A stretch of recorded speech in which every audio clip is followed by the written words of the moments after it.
What's up, everybody? DeAngelo here, and it is 1 o'clock in the morning. You guys already know what we're doing. We're up labeling, we're up packaging, we're putting stuff into, Amazon FBA. We're doing training, testing out new ad platforms, the whole 9 yards. So I've been really hitting it hard at nighttime. So this is, if you guys have been trying to reach out to me, this is definitely the time to do it, because I've been, basically trying to sleep.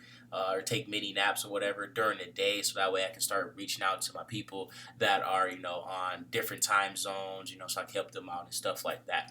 All right, but basically what I want to go over in this video, guys, is this whole like shipping stuff, because a lot of people have a hard time with the shipping and how to keep their costs low and stuff like that. So this is normally what it looks like. This is what the one I like, literally what I'm doing right now. The shipping plan gets split up, right? And it sucks because there's literally nothing you can do about this, but at the same time you don't have to send stuff in. All right. So when I first got started in this, I thought you like had to send stuff in. So I'll be putting like 2 or 3 items in a box or whatever, and sending it in. The cost would be like $7, $8 or whatever for shipping.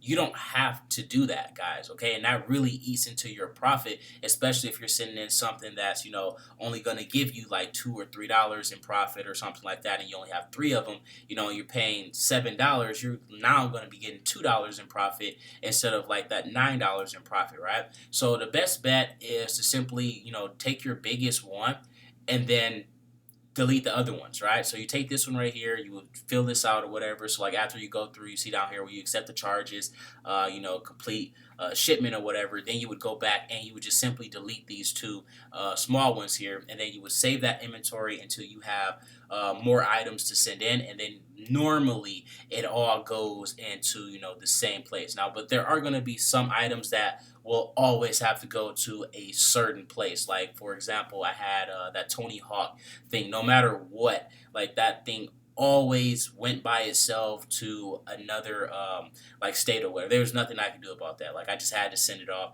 there. Like I've done it so many times, and I was just it always went to that same place, and I guess nothing else I had to go there, and I couldn't find any more that had the box or whatever. Like I found a bunch of them or whatever, but none of them had the box, and that was brand new.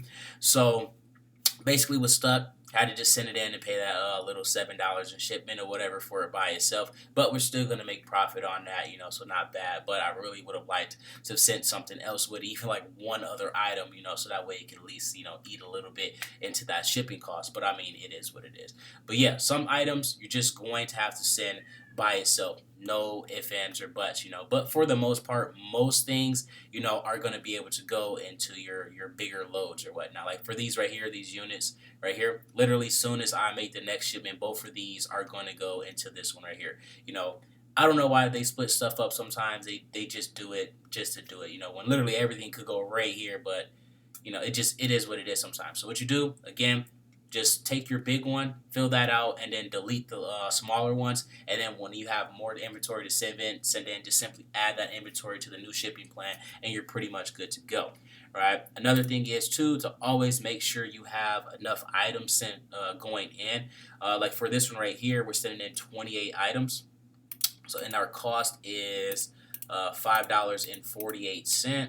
So we're going to take that and divide it by 28. And as you guys can see, we're spending around 19 cents per unit, which isn't bad. Normally it's around 5 to 8 cents, but that's normally when I'm sending in like a crap ton of stuff. It's like stupid low when it comes to that. But yeah, guys, very simple stuff. Another thing is test the box. So when you submit your box information, if you have a smaller box or a bigger box, or whatever, just try putting in the information and see if it's going to be different, right? See if you'll get charged less or more for a different size box, because believe it or not, that really does play a role into it. If you have a bigger box, you normally have to pay more. So if you can get everything put into a smaller box, it's normally going to save you some money. And, of course, you're not going to have to add all the, bubble wrap and, a lot of other stuff if you can get everything, nice and cozy and fit into a smaller box. So I don't know if you guys can see behind me, but right now, as you can see, there's a red box right there and a small box right there. So I had all this stuff that was in the small box in the red box, and then I just took all of that out and put it into the from the medium box into the small box, and it saved me some money.